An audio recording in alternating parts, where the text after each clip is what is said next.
Hey there folks, welcome back. Today we're going to be taking a look at the Doctor Strange in the Multiverse of Madness Doctor Strange figure. So without further ado, let's get into it.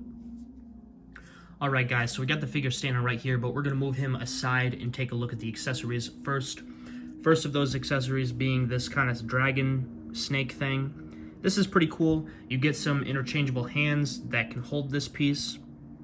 You plug them right into the back there. There's a matching set. And you also should be able to plug them into these fists as well that you get.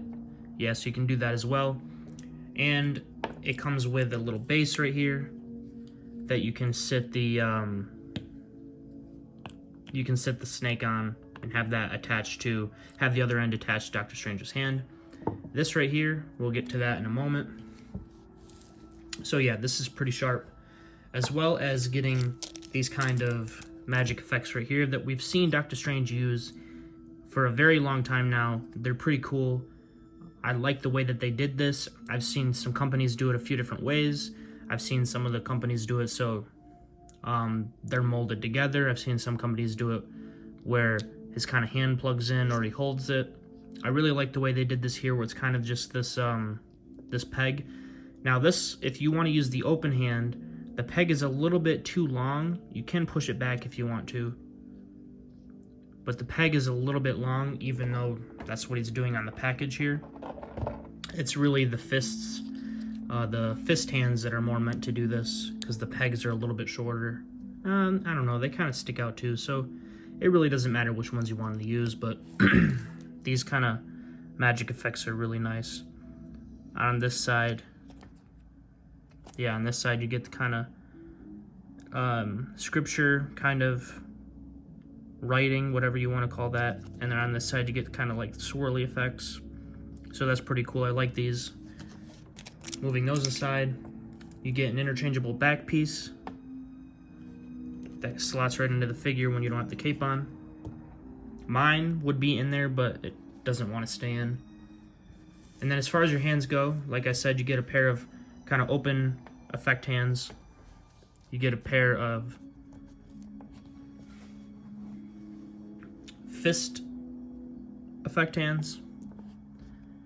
You get these more kind of relaxed, wider relaxed hands, as well as these tighter relaxed hands. You get a pair of fists. This figure is absolutely loaded when it comes to hands, which is pretty cool. You get these classic Doctor Strange effect hands. Really like these. And then you get these hands, which are very reminiscent to a Spider-Man thwipping pose, which is pretty cool. And I would say that you could use these as some ungloved hands for a Spider-Man figure. Or, if you have some spare wrist pegs, you can probably pop these into the Marvel Legends Peter and Ned 2-pack Peter. Swap, if you have some extra wrist pegs, pop them in there, and then you can have that Spider-Man with thwip hands. You get some wider gesture open hands, which is pretty nice. And then your last hand here, you get the sling ring on it. I believe that's what it's called. So you get that on there. And then you get this little piece right here, which allows you to hold the cape. Now, before we get into that, you don't get this. This is a Mafex stand that I've adjusted myself. It's two broken ones that I put together, so that's why it's got the extra piece here. I find this much more useful than the contraption that they gave you, or gave us in this set. They gave you this little block here, and this plugs into the cape right here, and my pieces come disconnected, along with one of my clasps coming off, which is why it's taped to this. So I have to fix that. So that's a bit unfortunate. But they give you this, and you're supposed to slot this in right here. And then if you have an SH Figuarts stand, you can plop that on there. However, you don't get an SH Figuarts stand with this. But you do get this for the little dragon. So you can kind of set that in there. So that does work pretty nicely. However, I kind of like the idea of using a Mafex stand because if you got to balance it right, but if you use a Mafex stand, kind of clamp it down like this, you can get the Mafex stand at the base of the cape, so it's not just completely hovering over the center of it or wrapped around the center of the cape, because the part of the cape that you'd want to see is the inside of the cape if it's standing behind him. So you can kind of do this, and it'll take some balancing. You guys will see that later on in the video. But you do get that little block there, which I find useless without an actual stand. So, but as far as the cape goes, I have my issues with it. I think overall it was done very nicely. It looks really good, the way that it articulates with the bendy wire and stuff like that.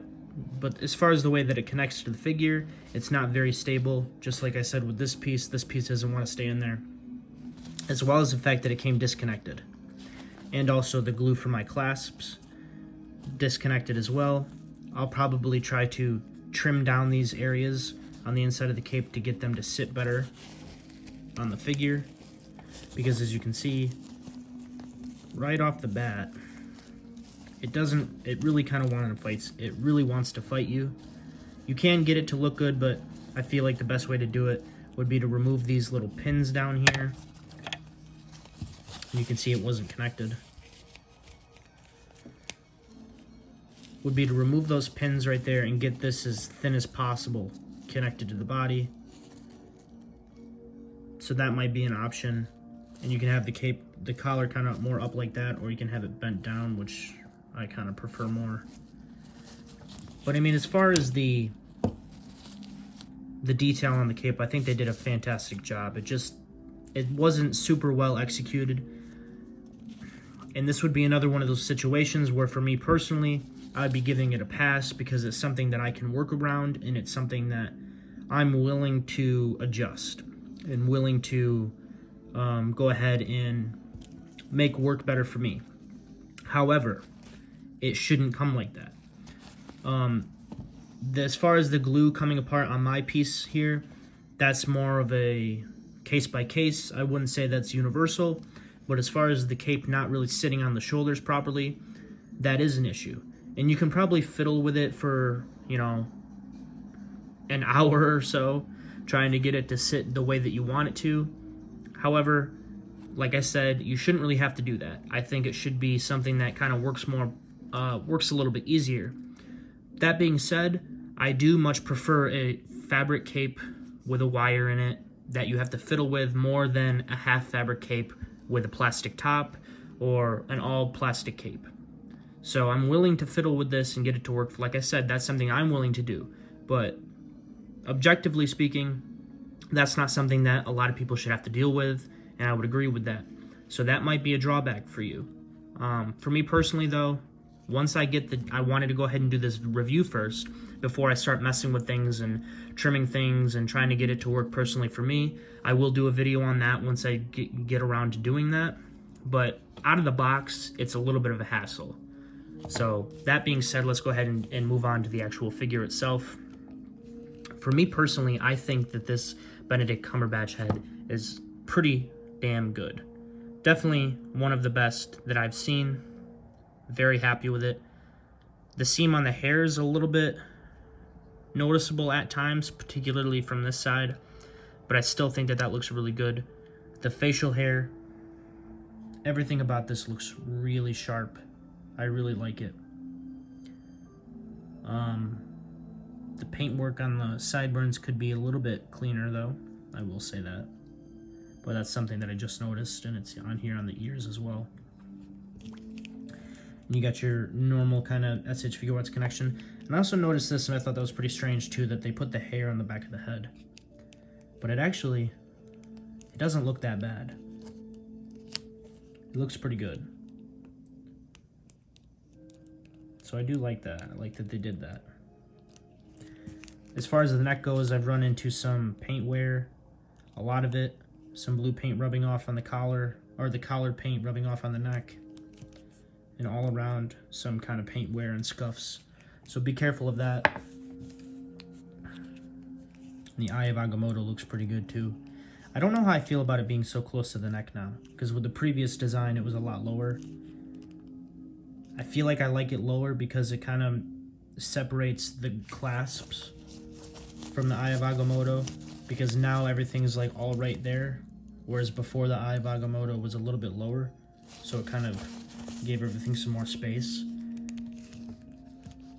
But I still like it. I still like the design. I really like the design of his costume. And I really wish that the design that they had at the end of the first Doctor Strange movie wouldn't have just been forgotten. Because if you guys remember correctly, at the end of the Doctor Strange movie, he got a brand new suit. And then in Thor Ragnarok, they gave him the yellow gloves with that brand new suit. And then by the time Infinity War came around, they went back to the beginning of Doctor Strange, the suit that he had towards the middle of the movie. I personally really like this one, but I mean, like, I would have loved to have seen the yellow gloves carry on. And I personally really like the design at the end of the first Doctor Strange movie. But I like this one a lot as well. I don't know which one I like more. I kind of keep going back and forth, but as far as the figure goes, aesthetically, it looks really, really good. The sculpt work is pretty damn sharp, and I really like the proportions on this guy. I think he looks pretty good. The paint work in terms of the blue and the red looks really good. All the little details on the belt. Really like the way this guy is looking. And you can see that the pants are a little bit of a different color as well. Really happy with this guy. This is my first Doctor Strange figure. It's definitely a good one to start off with, in my opinion. And just to give you guys an idea, you can see that this really just doesn't want to stay in for me, as well as the cape. So that's a bit unfortunate. You can see the boots right here. The new leather boots, really like those. So going ahead and taking a look at the articulation. His head and neck both have a joint, and with both of those combined, he can look up about that far. He can look down about this far. Get some really nice neck. That's not on all the way. Get some really nice neck movement. And of course you get the 360, and you can move at the base of the neck as well. Get some shoulder, a butterfly joint. Gives you all kinds of movement, and then of course the shoulder's connected to the ball, so that gives you even more range. The arms can move up extremely far. This one doesn't seem to want to move up as far. Maybe it does. There we go. Well, the butterfly joint isn't sinking in as much, but it looks like you're getting about the same amount of range. Of course, you get a full 360 and a upper shoulder swivel. Double jointed elbows work pretty good, and you get a ball joint for the wrist, so you can get that in really any sort of direction that you want. And you get a diaphragm joint here at the waist with a lot of range for just that little guy right there. Definitely enough for Doctor Strange. And your legs can move out this far, maybe a little bit more. You can kick forward pretty well. Nothing is really hindered. You can move back far enough. Thigh swivel. Single jointed knees, but you get a lot of range. And then you get a foot rotation. Your ankles move down that far, up that far. If you adjust it, you can probably get an ankle pivot out of there. Actually, that's a double. It's a single ball. So that's not a ball hinge in the same sense that like they normally do it with the wrists. So you're not going to get a whole lot of ankle pivot out of that. But it still works well enough. And then you get your toe articulation. So yeah, guys, I really do like the articulation and the aesthetics on this guy. I think he looks pretty damn sharp. I'm personally really happy with it, despite its flaws.